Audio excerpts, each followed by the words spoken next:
Dividiu, ganhou bem, ele tentou botar na frente, adiantou demais, perdeu. Vem Suécia, chutão pra frente, Ibrahimovic partiu atrás, Hart saiu, tocou de cabeça. Ibrahimovic dominou, tentou, lance sensacional!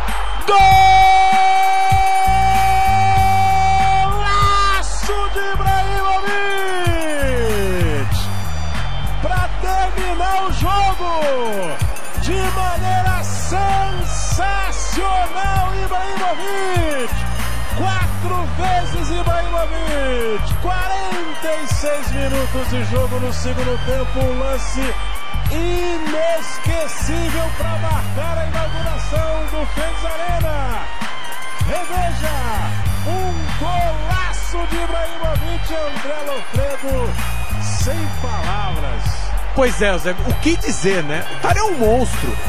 O cara é um monstro, 5 finalizações, 4 gols e a última é essa aí, ó.